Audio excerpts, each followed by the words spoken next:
Fala galera do canal, eu sou o Vitor, seja bem-vindo ao canal Trilha Senha. No vídeo de hoje a gente vai entender os motivos pelo qual leva o Go ser uma linguagem tão em alta, por que você deveria considerá-la para estudá-la e tal.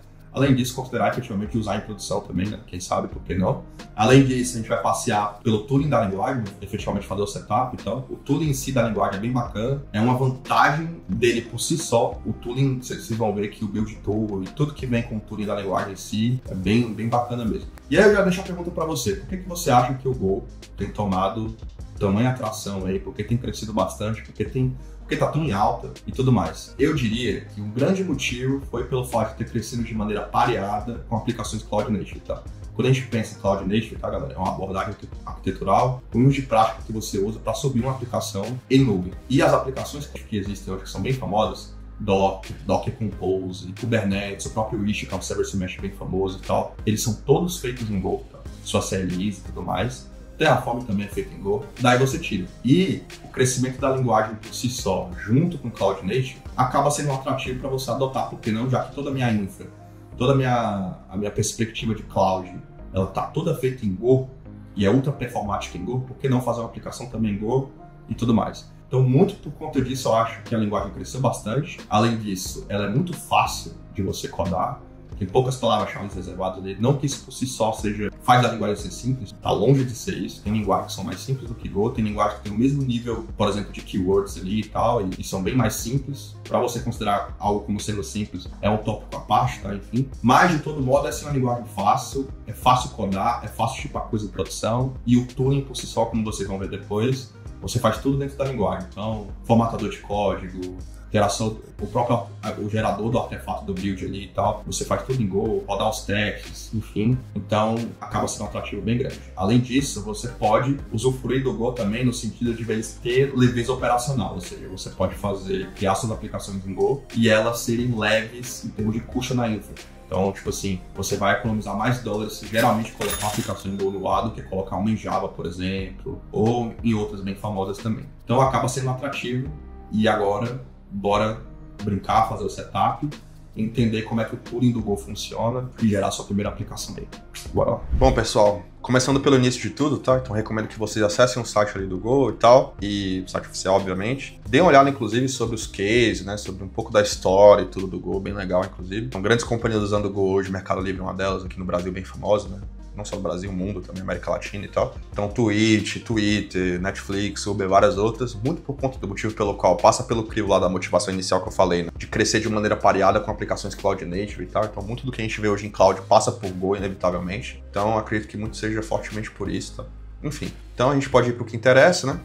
E ainda pro que interessa agora, só seguir esses steps aqui, tá? Você vai cair em View the Install Documentation ali, né? E aí você pode fazer o download, tá? Então, eu tô no Mac, então por estar no Mac, eu usei o Brew, tá? Então, Brew install Golang, já vai baixar a última versão aí, disponível do Go, tá? Então, eu tô usando ela, enfim, ó. Mas, isso no Mac, mas no Linux você basicamente segue os passos que tá aqui na documentação, que é bem tranquilo, tá? No Windows também é o mesmo caso e tal. Uma vez que você tem instalado, a única coisa que eu vou pedir que você cheque é isso, a versão do Go, tá? Então, eu tô na 1.23.2, então é uma versão a menos, na verdade, do que a que tá lá disponível hoje em Go. Mas o Go tem um foco muito grande de ser altamente retrocompatível com versões anteriores, tá? Então, mesmo que você esteja na versão bem atrás, não vai ter problema.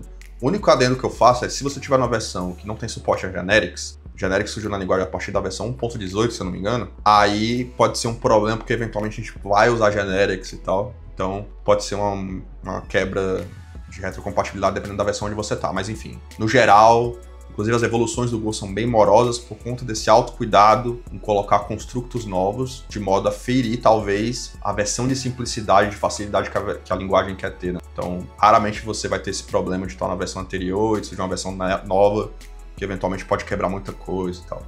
Bem tranquilo em relação a isso, tá? Outra coisa bacana de se falar também é que tudo nasce e tudo é gerenciado a partir da própria linguagem. Você não precisa de nada fora dela. Então, vai codar uma CLI, vai construir um microserviço, uma aplicação web tradicional ali, ou algo do gênero, modular ou não, monolítico ou não, via Event Driven com Lambda ou não, tanto faz, você não tem um toolkit variado de possibilidade de coisas que você vai fazer a partir da linguagem. Por exemplo, no mundo Java tem um SDK main para gerenciar não só versões específicas do Java, mas até outras coisas a mais, né? Frameworks, versões de linguagens diferentes na JVM e tal. Mas enfim, você tem um SDK main. No Go, você tem um Go, ponto. Se você quer ter um package manager da vida, No mundo Java, você tem o Gradle, você tem o Maven e outros. No mundo Go, você só tem o Go. No mundo Node, dependendo de onde o JavaScript vai rodar, o TypeScript vai rodar, né? Dependendo do runtime em si, se você tá no Dino, o pacote de coisas que você precisa, que inclusive é bem parecido com o Go hoje em dia, tá? Nessa mesma pegada de filosofia, você vai rodar de um certo modo, né?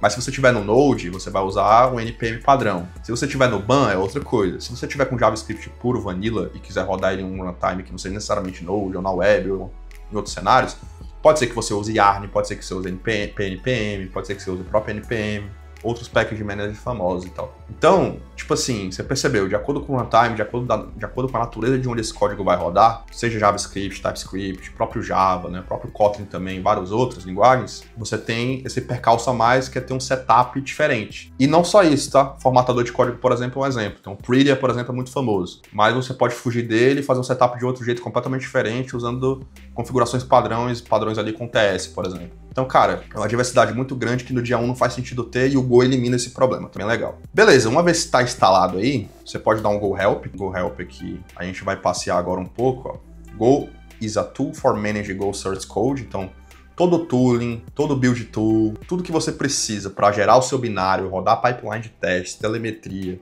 instalação de dependências, versionamento das dependências e tudo mais, né? Formatador de código e muitas outras coisas, você faz a partir do próprio Go, tá? Então, quero gerar um artefato, por exemplo, que é bem bacana isso do Go, que a galera às vezes não manja tanto.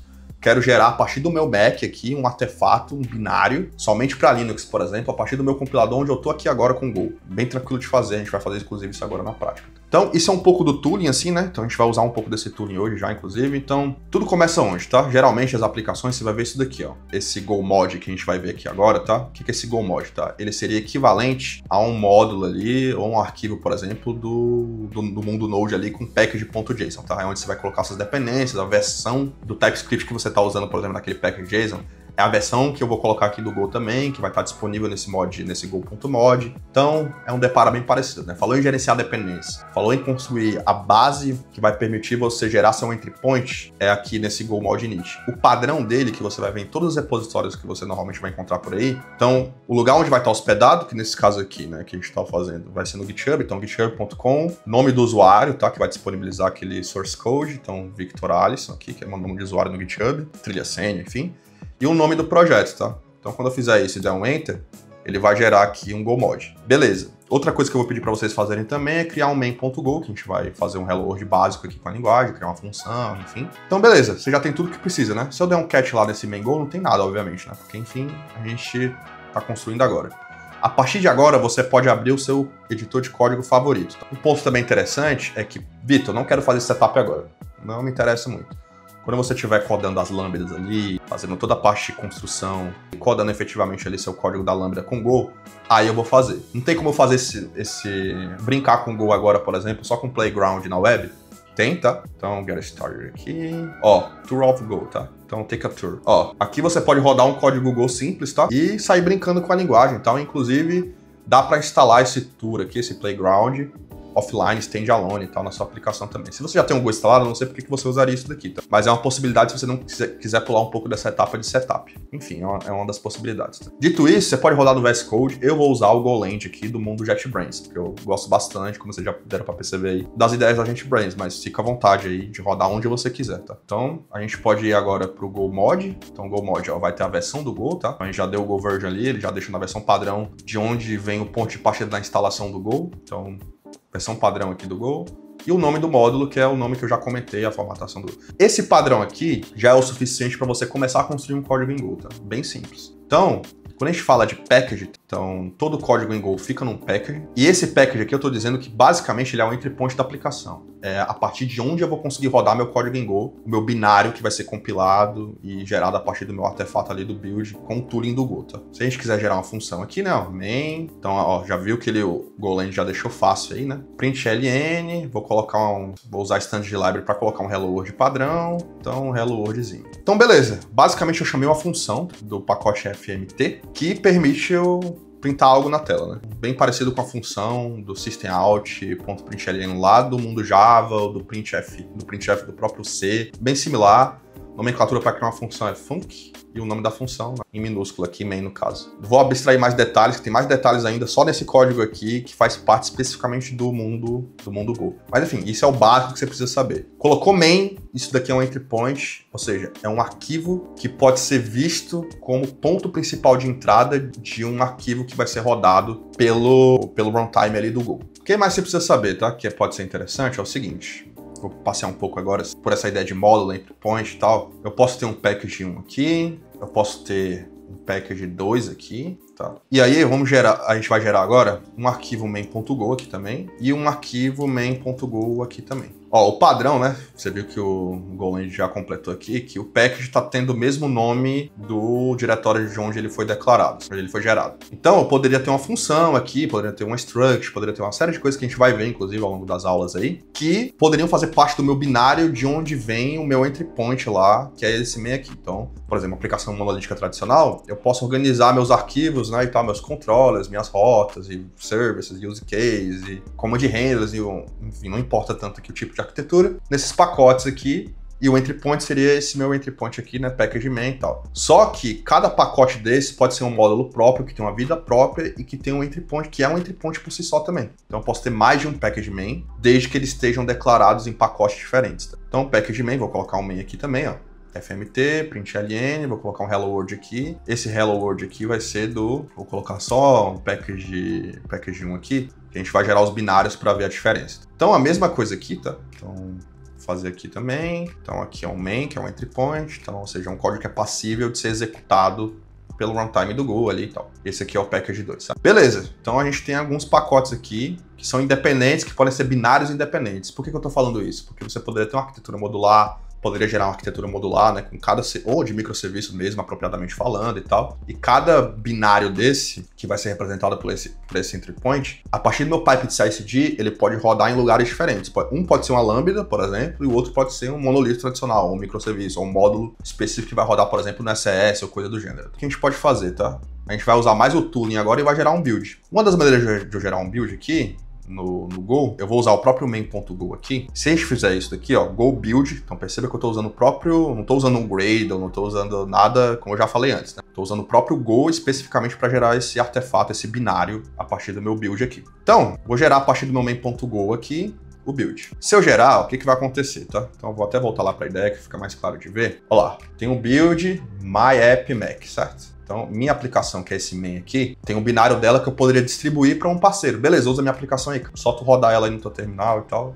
GG, né? Roda a aplicação aí já. Então, ó, se eu quiser rodar ela aqui agora, simples assim, ó. Hello. Agora, se eu quisesse, por exemplo, gerar um binário a partir de outro entry point dentro do meu source code, eu poderia fazer, ó, poderia fazer um go build, certo? E aí usar o package 1 aqui agora. Ele vai dar o replace lá do meu build, né? Então, se eu rodar lá, ó lá, ó, package 1. Se eu fizer a mesma coisa pro 2, mesma coisa pro 2. Tá? Então vai aparecer o Hello World Package 2 aí, entendeu? Então entry points diferentes podem gerar binários diferentes, né? Artefato de build diferentes. Né? E se eu quisesse, por exemplo, pegar o Package 2 e gerar um build exclusivo, um binário que só rode, por exemplo, para Linux. Poderia fazer também, que é muito... Isso é muito absurdo do mundo Go, tá? Tem essa ideia de cross-plataforma compilada, né? Que você, a partir do seu próprio tooling da linguagem, você exporta binários para versões diferentes de SO diferentes. Então, nesse caso aqui, ó, eu vou gerar um myapp aqui, build Linux e tal, e o meu entry point aqui, por exemplo, tá, vai ser o package 2 e aí main go. Então, gerei. Obviamente, se eu for tentar rodar esse cara, não vai rodar porque ele é para Linux exclusivamente, né? Então, se a gente rodar aqui, ó, se a gente ver aqui o myapp Linux, vai ter um binário lá exclusivo para isso. Por que eu mostrei isso daqui para vocês, galera? Porque essa base aqui é interessante, caso você queira entender, inclusive, como o Kubernetes funciona. Quer ver, ó? Se a gente ver, a gente pode pegar o CMD, tá? Aqui. No CMD do Kubernetes, ele é todo modular. Então, ele tem várias CLIs, enfim, que compõem o Kubernetes. Não são várias... O Kubernetes é todo modularizado em CLIs e tal. Então, o kubectl, vamos pegar esse exemplo aqui. Kubectl, se a gente olhar o kubectl.go, é um entry point, ó, com package main, tá? Com a função main, que a partir de um comando executa toda a CLI e tal, tudo mais, bem simples, né? Se eu pegar o kubeadm aqui, por exemplo, e olhar o kubeadm.go, é outro entry point, tá vendo? Então esse viés modular do Go é bem legal. Então, muita coisa por hoje talvez, mas, galera, é isso, espero que tenham gostado aí, espero que tenha sido uma baita introdução, espero que tenha dado uma boa motivação do porquê que você deveria considerar Go para estudar e tal. E é isso, beleza? Tamo junto.